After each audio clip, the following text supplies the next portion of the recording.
Top quality और consistent performance के लिए सिर्फ सिल्वर पंप। टॉप क्वालिटी और कंसिस्टेंट परफॉर्मेंस के लिए सिर्फ सिल्वर पंप, नाम याद रखना। आज मला हे गव्हर्नमेंट कडून, महाराष्ट्र शासनाकडून, केंद्र सरकारकडून जे परमिशन मिळालेलं आहे त्याबद्दल मी गव्हर्नमेंटचा आभारी मानतो।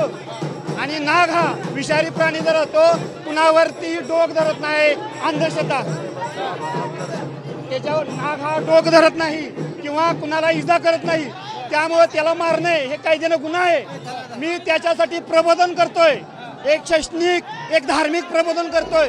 तरी नागाला कुणी मारू नये, जरी कुठे निघाला त्याच्यापासून तुम्ही बाजूला राहा, लांब उभा राहा, पण त्याला मारू नका, त्याला त्याच्या आदिवासात जाऊन दे।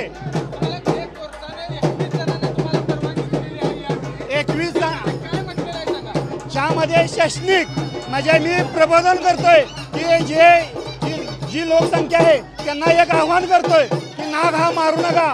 ज्यावेळेला साप दिसेल तुम्ही बाजूला सरका, तिथून निघून जावा, तो तुम्हाला इजा करत नाही। बजरंग तुकाराम कदम।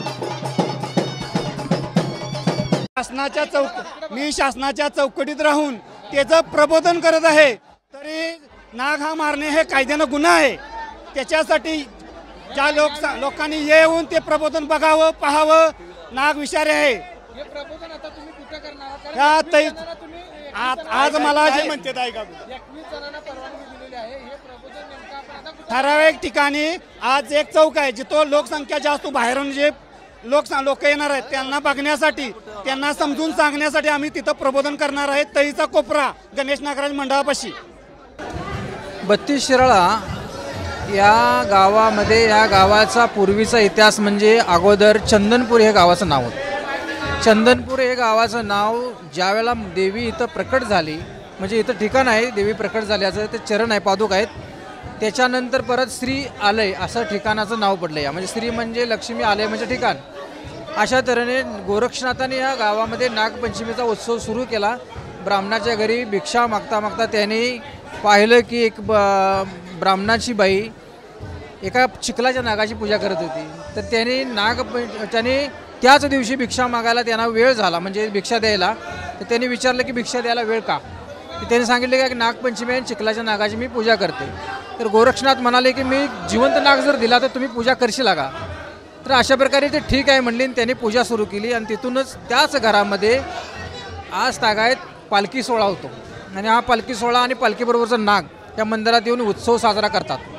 त्याच्यानंतर अगोदर त्याच्या एक इथं खड्डा आहे, खड्ड्यामध्ये भुयार आहे, त्या भुयारामध्ये 5 फड्याच्या नागाचा विग्रह आहे, म्हणजे मूर्ती आहे। त्या मूर्ती तिथून 300 वर्षाच्या पाठीमागं नाग बाहेर येत होता। बाहेर यायचा, एक ब्राह्मण पोथी वाचायचे, तिथं यायचा, तो दर्शन द्यायचा आणि परत जायचा।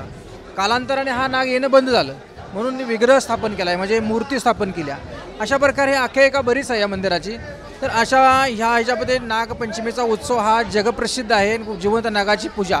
तर आता ह्या वेळेला 21 मंडळांना पास दिला आहे, 21 मंडळांनीच नाग सोडायचं किंवा पूजन करायचं। तर आपण बाहेर गेल्यानंतर बघू शकता हे पूजन। अशा प्रकारे देवी श्री आलय म्हणजे देवी कमळामध्ये बसलेली आहे। या देवीचा उत्सव गोरक्षनाथांनी सुरू केला आणि ते आज तागायत परंपरा सुरू आहे।